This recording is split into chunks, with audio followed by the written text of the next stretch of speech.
I ate his up. I cooked him. Now, you know what I'm saying? Back in the day, he cooked me.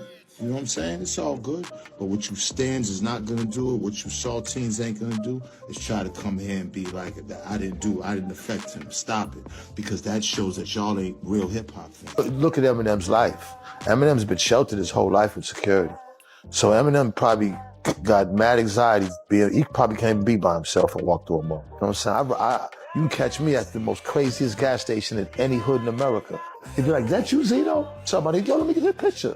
Yeah. It's 2025 and Benzino is still trying to bait Eminem into saying something, but M hasn't dropped a single word about him since Doomsday Part 2 landed. Now Benzino's out here saying M used him for clout, built his street cred off that early 2000s beef, then tossed him to the curb, claiming he's the reason Eminem was ever seen as controversial, raw, or real. Wild talk, right? Let me tell you, his fans, bro, his fans like him because he's white. They don't fuck with us. Let me try to make fuck Eminem. I dusted Eminem. Rap Elvis, bitch. Yeah. Okay. He's painting himself as M's blueprint, like the whole aura came off their clash. Sure, that feud grabbed headlines back then, but let's keep it honest. M fired off the sauce and nail in the coffin. Then came 8 Mile, an Oscar, and a run that owned the 2000s while the machine was in overdrive. No cap, that was a takeover. Meanwhile, Benzino fumbled the source, fell out of step with the culture, and still moves like he's the main character, while M stays cool and unbothered, until somebody else slid in with a loud assist. You know exactly who, Eminem's ride or die, 50 Cent. He popped up on Instagram to troll Benzino, and now they're trading shots online while M is probably somewhere scribbling bars and laughing to himself like, this is comedy. The timeline lit up in seconds. So here's the play. What Benzino said, how 50 spun it into another viral moment, and why Eminem's silence is hitting harder than any Rush diss track. See it right, and I'm like, this nigga really, he really fuck with Zeno, huh? I mean, what you should be doing, Kirk, is explaining to little Bruce Leroy while Sleaze and Diddy and a bunch of niggas was slutting the rap. I think you're gonna have to owe him an explanation when he gets older. Don't act like we ain't see you on the beach with your Bugs Bunny T-plate with the camera taking pictures, yeah. You was in your feelings, huh? Nah, Curtis, it's not a good look. But I tell you what, though. The boxing challenge still there, Curtis, for the celebrity. I'm down to make a couple of M's. I'll go 3 rounds with your goofy ass. That's number 1. If you missed it, Benzino just dropped a new freestyle, and the internet is roasting it, calling it the hottest song in the senior citizen community, like the jokes wrote themselves. Timelines went wild with memes and side-eyes, and Curtis Jackson didn't hold back. He posted the clip on his X account and wrote in the caption, "Yo, this is the worst ish I heard this year." People were asking, what's wrong with him? He's 60 years old, bro, and saying this just ain't it. But Benzino still doubled down and clapped back at 50 anyway. He even took a swipe at 50's former partner Daphne Joy over her connection to Diddy, then turned the noise up by challenging 50 to a boxing match like it's fight night. If you're wondering why 50 even bothers clowning Benzino, it's simple. Loyalty. One thing about 50, he rides for his people until the wheels fall off, and Eminem sits at the top of that list because M took a chance on him when the industry wouldn't touch it. So when Benzino came for M in the early 2000s, he basically stamped himself as a lifetime rival in 50's book. And just recently, Benzino tried to reignite it again, calling Eminem sheltered and saying M won't leave the house without security, while claiming he can pull up anywhere solo with no issue. Now, Benzino is right that Eminem didn't grow up gangster, but Eminem never said he did, so the argument ain't adding up at all. Look at Eminem's life. Eminem's been sheltered his whole life with security. So Eminem probably got mad anxiety. He probably can't be by himself and walk through a mall. Of course, I'm sure he would get mobbed, but just feeling safe. Like his whole life he's been This is in Boston or something like that. How did everybody feel about that? Nobody paid attention to that. Right. Eminem did not grow up gangster, and Eminem knows that. Eminem. What's wild is Benzino spinning the block to take more shots at M again, like the timeline forgot. But last year on Drink Champs, he was literally in tears talking about Eminem, and he begged M to meet face to face and squash the beef. Big switch up vibes. Fast forward to now, and Benzino is back with more trolling toward both M and 50. So here's the context on how this even started. Back in 2002, M dropped his 4th studio album, The Eminem Show. The source rated it 4 mics out of 5, and M felt it deserved a perfect score. So he started dissing the source and its co-founder Benzino, and apparently Eminem was convinced it wasn't just about music. Fans lit up the comments saying he's chasing headlines instead of bars, and the clip spread fast across the apps overnight. Eminem was convinced the only reason Benzino wouldn't hand him 5 mics was because he's white, and that's when the real back and forth kicked off hard. Against Eminem. Got nothing against Eminem. Eminem can rap, but I care about us more. I don't want to go through, I don't want to talk about it no more. I don't want, for 22 years, every time I do an interview, they ask me about Eminem. The fuck you want me to do? Come on, man. My daughter came into the industry figuring that, hey, I gotta be cool with Eminem because everybody's against my dad. You think this shit is fucking cool? Nah, man. Ooh, we're failing as a people. I don't hate Eminem. I don't know him to hate him. I don't hate white people. Tired of this shit, man. It's just too much. I don't want to be the bad guy. I got an 8-year-old son that I dropped off at school this morning. Come on, man. Come on, man. I'm all right. I don't want my DMs filled with, I've had 9 pages knocked down, 1 million. White people think I love all people. Come on, man. All me and Eminem got to do is sit down and talk with each other. Let's sit down and talk.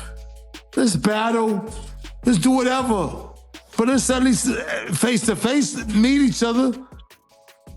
If that was to happen, would you give him a 5? Fuck it, man. I'd hug him. Benzino started calling M a culture vulture and even labeled him the 2003 Vanilla Ice, then fired off the diss, "Pull Up Your Skirt," claiming M's race is the only reason he's as big as he is. He really pushed that angle loud. On that record, Benzino let fly lines like, "Zeno rapped 5 shades darker. You'd be cannabis, and no one would care about your complicated rhyme style. What you know about pumping on the block till you freeze?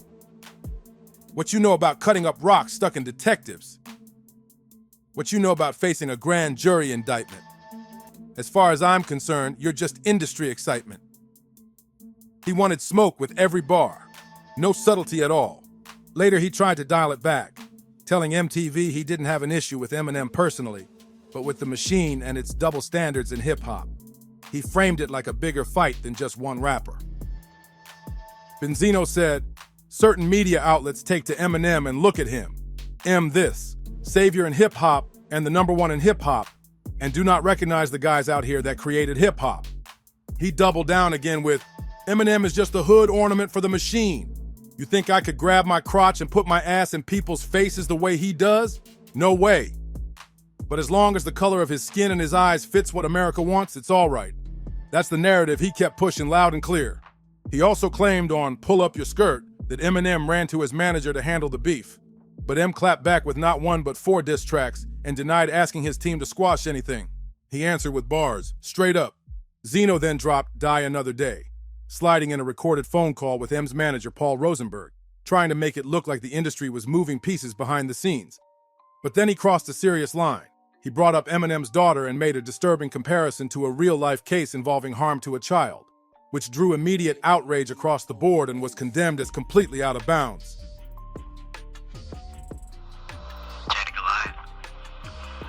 Paul Rosenberg of Rosendahl. What's calling? It's Benzino. Hello? Yeah, who's this? It's Paul.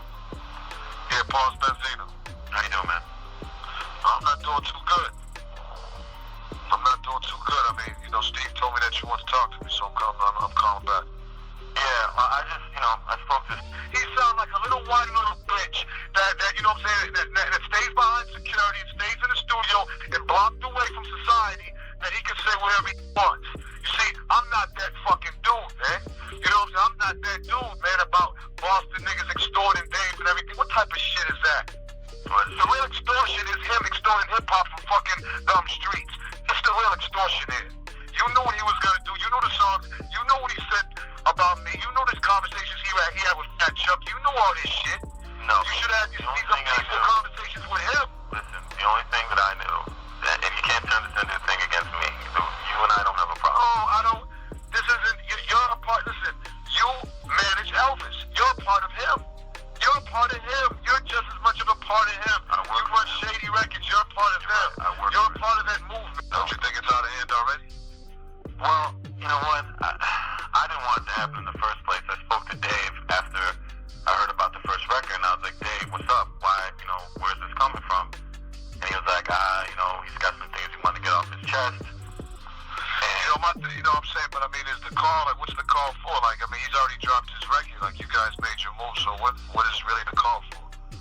Oh, I just wanted to see if there's any way that, we can make peace of the situation. I don't want it to get out. We won't repeat that reference here. Keep the families out of it, always. On his track, Die Another Day, Benzino rapped some wild lines. Tell Haley it ain't safe no more. Daddy better watch your back at the candy store. You fed up, resort to Plan BF around, and she end up like John Benet Ramsey. And the whole thing set the internet on fire for all the wrong reasons. Then he doubled down, saying he was just giving M a taste of his own medicine because M mentioned Benzino's son Ray first. So he tried to flip the blame like it was fair play. For context, M did bring up Ray on The Sauce, but it wasn't a threat. It was a shot at Benzino's parenting and clout chasing. M rapped, "Here's a poster of Ray and his dad. You want to talk about something, Balma, you don't know about? Yeah, let's talk about how you're putting your own son out there to try to eat off him because you missed your boat." That's M calling out tactics, not putting a kid in danger. And Benzino had already put Ray on records, like when he dropped Shine Like My Son featuring 7-year-old Ray. So M was basically saying, stop using your kid for promo, while Benzino turned around and aimed a threat at a child, which is completely out of bounds, period. What makes it worse is the timing. Haley was a little kid, and Benzino still went there, which fans and media widely condemned as unacceptable and beyond rap smoke.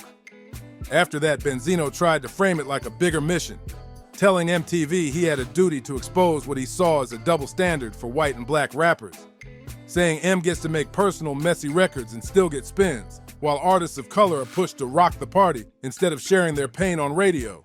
He argued that the machine didn't want the real struggles of black and Latino communities on air, claiming the industry only made room for certain voices and images, which sparked heavy debate across hip-hop about gatekeeping and media bias. Years later, Benzino did apologize for what he said about Haley and told Global Grind TV in 2012 that he regretted it. But the damage to public perception was already done, and folks still bring it up every time this feud gets recycled.